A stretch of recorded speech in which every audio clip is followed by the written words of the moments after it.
नमस्कार। खेत खजाना में आपका स्वागत है। आज मार्च महीने की 15 तारीख है और दिन है रविवार। आज का विशेष वीडियो है वो इसलिए कि भरतपुर में 2 दिवसीय जो सरसों सेमिनार था वो आज शाम को संपन्न हो रहा है। और संपन्न होने से पहले जो मुख्य आयोजक थे इस आयोजन के, उन्होंने एक डाटा जारी किया है। मोपा ने और क्वेट ने एक डाटा जारी किया है। उस डाटा के अनुसार कल भी हमने आपको डाटा बताए थे, लेकिन कल बताए थे कुछ मुख्य मुख्य वक्ताओं के डाटा।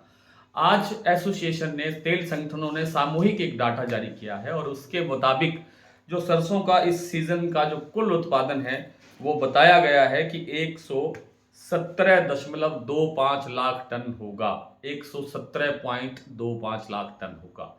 और इसमें अलग अलग राज्यों के जो उत्पादन आंकड़े हैं वो भी जारी किए गए हैं। जैसे राजस्थान में बताया गया है कि 54.25 लाख टन का उत्पादन होगा। उत्तर प्रदेश में 19 लाख टन का उत्पादन होगा, मतलब हो गया है। हरियाणा पंजाब में 13.5 लाख टन सरसों की पैदावार हुई है। मध्य प्रदेश में 13 लाख टन का उत्पादन देखा गया है। गुजरात में 5 लाख टन, पश्चिम बंगाल में 5.85 लाख टन और अन्य जो कुछ और अन्य राज्य भी होते हैं जहां थोड़ी बहुत सरसों होती है, उन अन्य को मिलाकर के 6.65 लाख टन सरसों का उत्पादन का आंकड़ा आज तेल संगठनों ने जारी किया है। ऐसे इसका जो कुल जो जो आपूर्ति है वो बनती है 121.25 लाख टन। 121.2 लाख टन इसलिए बनती है कि पिछला जो कैरी फॉरवर्ड है, पिछला जो स्टॉक है वो है 4 लाख टन। और इस फरवरी महीने के अंदर जो फरवरी में सरसों आनी शुरू हो गई थी, उसमें जो क्रशिंग हो चुकी है वो है 3 लाख टन। ये मेरे डाटा नहीं है, मेरा आंकड़ा नहीं है। मैं बार बार आपसे निवेदन कर रहा हूं कि ये डाटा है तेल संगठनों का, जिन्होंने ये कार्यक्रम, ये सेमिनार आयोजित किया है। इस प्रकार से कुल जो 1 मार्च को जो आपूर्ति है, पहली मार्च को जो सप्लाई है देश में सरसों की, वो है 118.25 लाख टन। अब आप ये कह सकते हैं, जैसा कि मैंने कल आंकड़े जारी किया और आप में से बहुत से लोगों ने इस बात को इनकार किया कि ये डाटा नहीं सही हो सकते, इतना उत्पादन नहीं हो सकता, उत्पादन काफी कम होगा। अब कितना होगा कितना नहीं होगा, हम भी अपने आंकड़े एक आध दिन के अंदर जारी करने वाले हैं।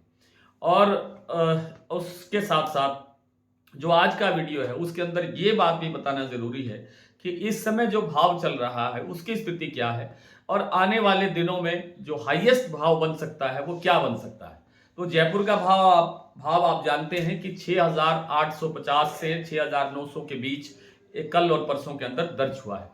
और ये भाव नीचे गिरने में की तरफ अगर आएगा, अगर स्टॉक मान लीजिए कि आवक बढ़ती है, जो 11.5 लाख बोरी तक अब तक की हाईएस्ट आवक दर्ज हुई है, कल से जो नया सप्ताह शुरू हो रहा है उसके अंदर आवक और बढ़ने की संभावना है और ये 12-13 लाख बोरी तक हो सकती है।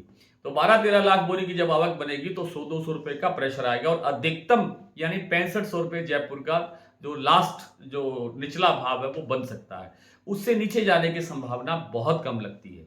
इसी तरह से भरतपुर का भाव जो 6200 के आसपास बना हुआ है, ये भाव भी नीचे में 6000 रुपए से नीचे जाने की संभावना नहीं लगती है।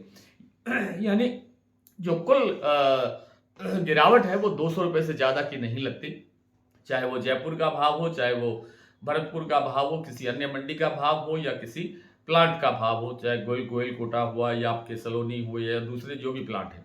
तो आने वाले दिनों के अंदर, यानी आने वाले दिनों का मतलब ये है कि जब हाईएस्ट भाव होगा, हाईएस्ट भाव होता है आप जानते हैं अगस्त के एंड में, सितंबर के शुरू में, नवरात्रि के आसपास जो स्थितियां बन सकती है। जयपुर का जो भाव है वो आज के दिन जो हमें लग रहा है, स्थितियां कल को बदल सकती हैं, किसी कारण से कुछ भी हो सकता है, सरकार कुछ दखल कर सकती है।